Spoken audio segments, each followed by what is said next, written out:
Next speaker comes to us from the Indians of Union City High School.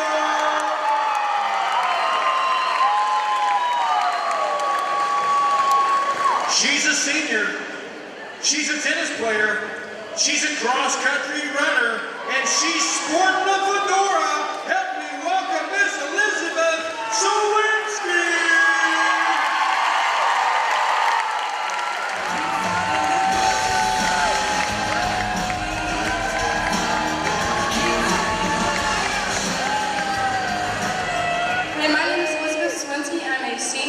FCA huddle leader at Union City High School, and tonight I challenge you to rise up not only today, but also tomorrow.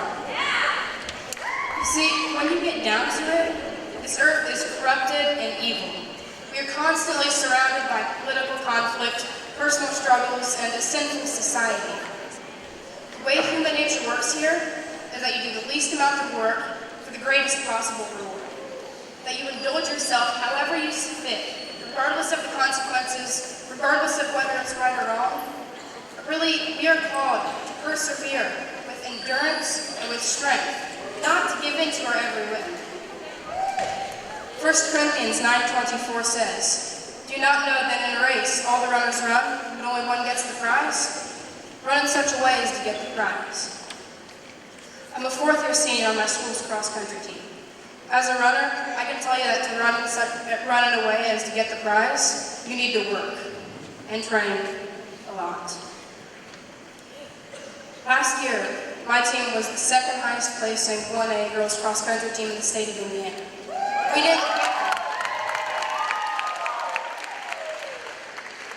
We didn't get there by 10-minute jogs every other morning. We got there by pouring in our time and our energy and our determination every single day. You see, this is how we need to live our lives for Christ.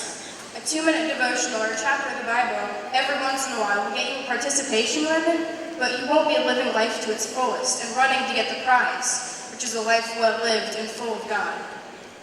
Romans 12:12 says, "Be joyful in hope, patient in affliction, faithful in prayer."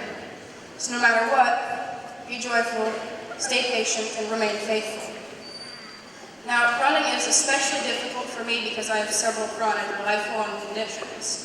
When I was very young, I was diagnosed with celiac disease, which is essentially an allergy to gluten. But at first we didn't know about it, and I almost died because of it.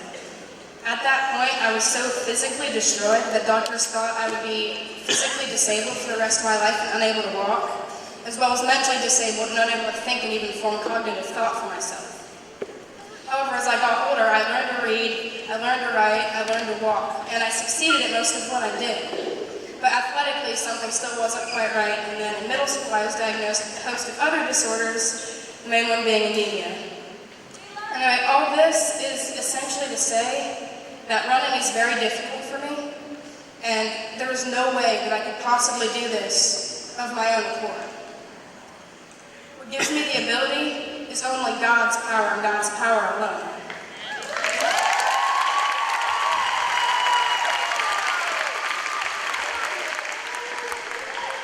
God has blessed me with so much because where I'm not even supposed to be alive right now, I'm not supposed to be able to walk, I'm not supposed to be able to form cognitive thought, yet I'm about to graduate in less than a year, and this Saturday I'll be completing my 7th consecutive season of what I consider to be one of the most difficult sports.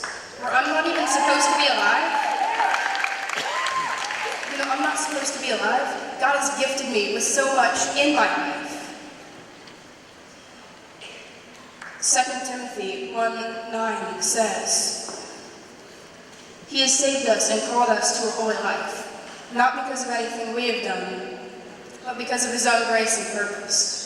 This grace was given us through Christ Jesus before the beginning of time." The only reason I'm standing in front of you right now is because God has a purpose for me.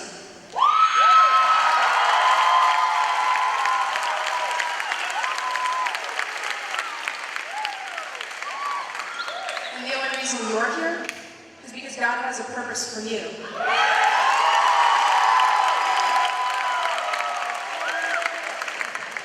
See, He's had your life planned out since before you were born. He has known exactly where you'd be. He knew that you would be sitting right where you are at this this moment before he spoke the universe into existence.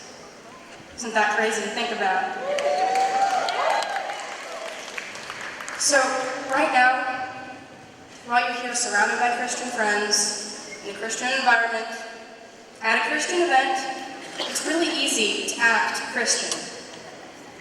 The real question is, when you leave this building, when you return to the world, when the emotional boost of tonight wears off, what will you do? Will you remain faithful? Will you rise up tomorrow, and next week, and next year? You see, these are important questions to ask yourself right now, and to commit to that answer, because if you don't, I guarantee that you will begin to struggle the moment you walk outside of these doors. The value of tonight does not come from how well the band played, or how eloquently the speaker spoke, or even what you may say, or promise, or pray. You see, the value of tonight comes from what you do in the future, if you remain faithful and act according to that faith. So tonight, I challenge you to wake up and see the greater picture.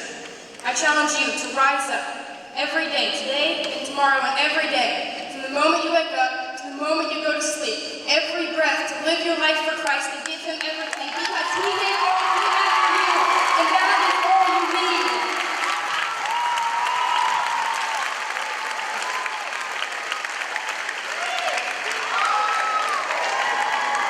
I challenge you to rise up to your purpose, not what this world wants you to do, but the purpose that God has destined for you since before the beginning of time. Rebel against the pattern of this world and live for God and rest in Him, because this world offers you only anger and hate and division and death, but God offers you joy and love and peace and life in abundance.